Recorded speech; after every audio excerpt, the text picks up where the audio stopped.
Hello everyone, welcome back to my channel. कल के video में मैंने आपको फ्लोएम टिश्यू करवाया था। आज के वीडियो में मैं आपको सेकेंडरी ग्रोथ करवाने वाली हूँ। सेकेंडरी ग्रोथ पे हम वैस्कुलर कैम्बियम करेंगे। तो स्टार्ट करते हैं आज का टॉपिक। सबसे पहले देख लेते हैं सेकेंडरी ग्रोथ होता क्या है और प्राइमरी ग्रोथ क्या होता है। The growth of the roots and stems in length with the help of apical meristem is called the primary growth. Primary growth क्या होता है? प्लांट्स में वो ग्रोथ जो एपिकल मेरिस्टेम की वजह से होता है उसे प्राइमरी ग्रोथ बोला जाता है।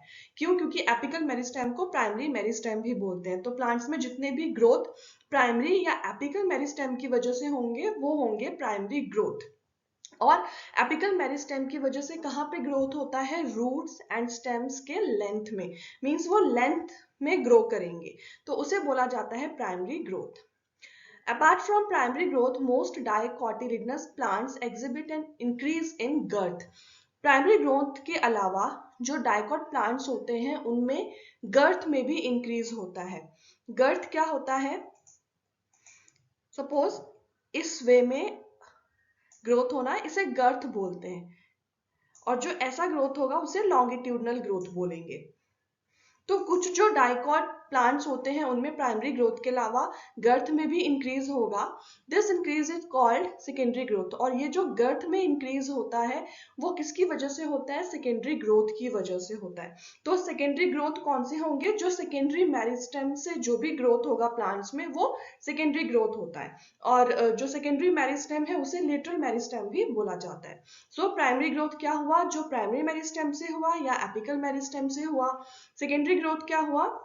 जो सेकेंडरी मेरिस्टेम या लेटरल मेरिस्टेम से होगा वो होगा सेकेंडरी ग्रोथ। प्राइमरी ग्रोथ में क्या होता है? रूट एंड स्टेम की लेंथ में इंक्रीज होता है। वही सेकेंडरी ग्रोथ में क्या होता है? गर्थ में इंक्रीज होता है। The tissues involved in secondary growth are two lateral meristem. जो भी टिश्यू सेकेंडरी ग्रोथ में इन्वॉल्व होते हैं वो दो लेटरल मेरिस्टेम्स हैं। वो कौन से हैं? Vascular cambium and cork cambium. तो आज हम सिर्फ वैस्कुलर कैम्बियम करेंगे। तो स्टार्ट करते हैं। वैस्कुलर कैम्बियम क्या होता है? देख लेते हैं वैस्कुलर कैम्बियम क्या होता है। The meristematic layer that is responsible for cutting off vascular tissue, xylem and phloem is called vascular cambium. Vascular cambium क्या हुआ? वो meristematic layer जो कि xylem and phloem के बीच में present होगा उसे बोला जाता है vascular cambium. Vascular क्यों बोला जाता है? क्योंकि ये vascular tissues के बीच में present होंगे। Vascular tissues दो हैं, xylem and phloem.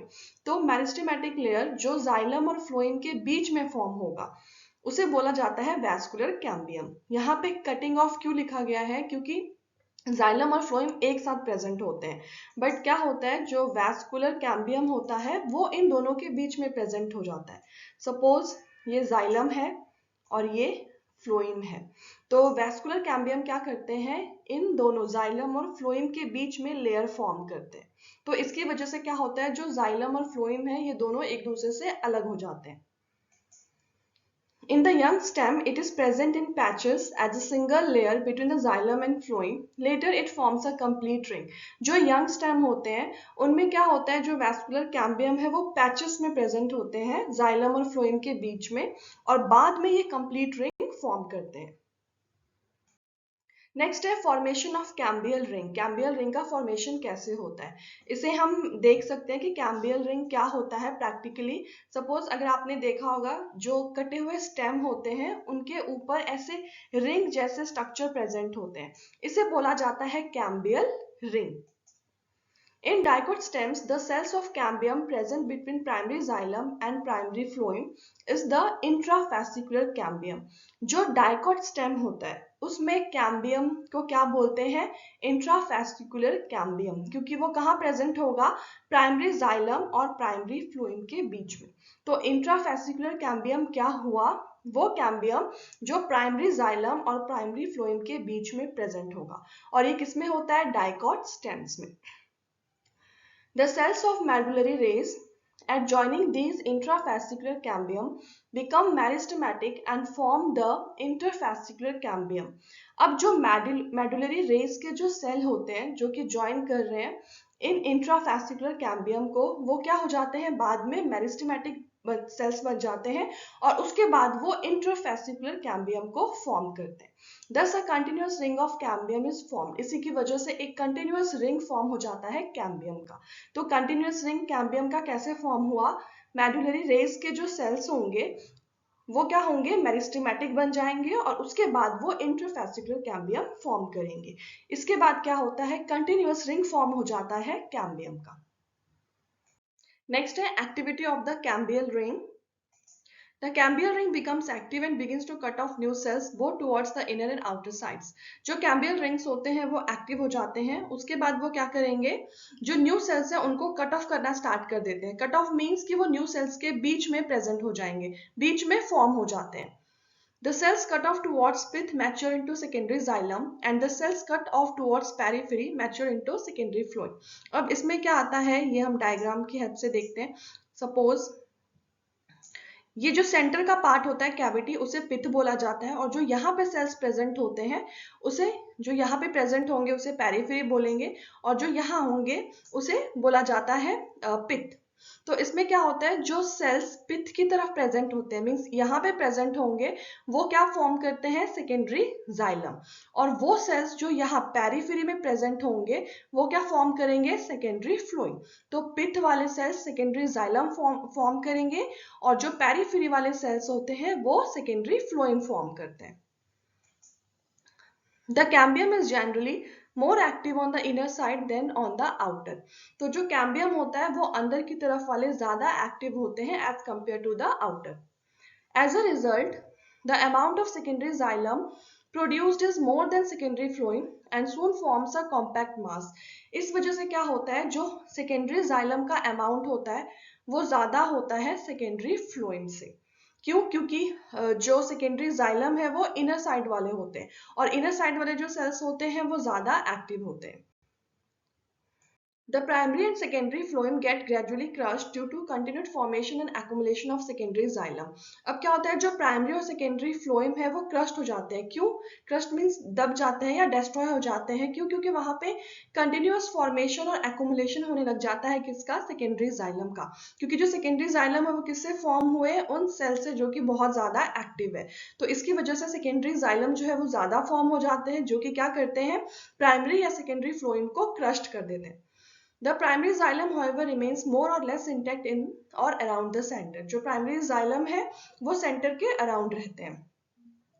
At some places, the cambium forms a narrow band of parenchyma which passes through the secondary xylem and the secondary phloem in the radial directions। कुछ जगह पे क्या होता है, जो कैम्बियम है वो एक पैरेन्काइमा का बैंड फॉर्म करता है, और ये जो पैरेन्काइमा का बैंड होगा ये पास करेगा सेकेंडरी जाइलम से और सेकेंडरी फ्लोएम से। These are the secondary medullary rays, और इन्हें क्या बोला जाता है, secondary medullary rays। ये इमेज है जो कि शो कर रहा है secondary growth in the dicot stem, और ये ट्रांसवर्स व्यूज है। यहाँ पे प्राइमरी फ्लोएम और प्राइमरी जाइलम का ग्रोथ शो किया गया है, और यहाँ पे सेकेंडरी जाइलम और सेकेंडरी फ्लोएम का ग्रोथ शो किया गया है, सेकेंडरी ग्रोथ। सो ये जो है ये दोनों सेम डायग्राम है, बस ये जो है इसका इलेबोरेटेड फॉर्म है। तो यहाँ पे जो बाहर का सरफेस होता है उसे एपिडर्मिस बोलते हैं, फिर अंदर ये जो पिंक वाला है दैट इज कॉर्टेक्स, और ये जो बाहर पेरिफेरी, पेरिफेरी मींस जो आउटसाइड प्रेजेंट है, जो ये ब्लू कलर के हैं ये है प्राइमरी फ्लोएम। फिर बीच में यहाँ पे आता है वैस्कुलर कैम्बियम, जो आप रिंग जैसा देख रहे हो दैट इज वैस्कुलर कैम्बियम, और उसके बाद ये जो रेड वाले हैं ये है प्राइमरी जाइलम। प्राइमरी जाइलम जो यहाँ अंदर की तरफ प्रेजेंट होते हैं, और बीच में ये जो कैविटी है दैट इज नोन एज पिथ। तो बाद में क्या होता है सेकेंडरी ग्रोथ में, यहाँ पे आप देख सकते हो ये जो वैस्कुलर कैम्बियम है ये पैचेस में प्रेजेंट है, कंप्लीटली फॉर्म नहीं हुआ है। पर जब सेकेंडरी ग्रोथ में क्या होता है, यहाँ पे ये जो वैस्कुलर कैम्बियम है ये कंप्लीटली फॉर्म हो चुका है, जिसकी वजह से क्या हो रहा है, जो जाइलम और फ्लोएम है वो एक दूसरे से अलग हो जाते हैं। अभी ये एक साथ प्रेजेंट है, पर बाद में क्या होता है, जब ये फॉर्म हो जाते हैं वैस्कुलर कैम्बियम कंप्लीट रिंग जब फॉर्म कर देते हैं तो ये जाइलम और फ्लोएम के बीच में ऐसा रिंग जैसा स्ट्रक्चर फॉर्म करते हैं, और इसे क्या बोला जाता है, इंटरफेसिकुलर कैम्बियम। ये जो है ये सेकेंडरी जाइलम और सेकेंडरी फ्लोएम का ग्रोथ शो हुआ है। यहाँ पे आप डायग्राम में देख सकते हो ये मेडुलरी रेज है, ये वाला सेकेंडरी जाइलम है, और जो यहाँ पे है ये सेकेंडरी फ्लोएम है, और ये जो अंदर की तरफ फॉर्म हुआ है दैट इज कैम्बियल रिंग। यहाँ पे अभी कंप्लीटली फॉर्म नहीं हुआ है, और यहाँ पे कंप्लीट फॉर्मेशन दिखाया गया है कैम्बियम रिंग का। तो ये डायग्रामेटिक रिप्रेजेंटेशन है सेकेंडरी ग्रोथ का डाइकॉट स्टेम में। आज के लिए इतना ही। नेक्स्ट जो टॉपिक है इस चैप्टर का वो हम नेक्स्ट वीडियो में करेंगे। नेक्स्ट वीडियो में मैं आपको जो टाइप्स ऑफ वुड है वो करवाऊंगी, जिसमें 4 टाइप्स प्रेजेंट होते हैं वुड के प्लांट्स में। वो है spring would, ottoman would, heartwood and sapwood. तो ये जो चारों टाइप्स है वुड के वो मैं आपको नेक्स्ट वीडियो में करवाऊंगी। होप आप सबको मेरा एक्सप्लेनेशन अच्छा लग रहा होगा, समझ में आ रहा होगा। Then please share and subscribe my channel. And अगर आपको कोई भी डाउट है या सजेशन है मेरे लिए तो आप मुझे कमेंट कर सकते हैं। Thank you.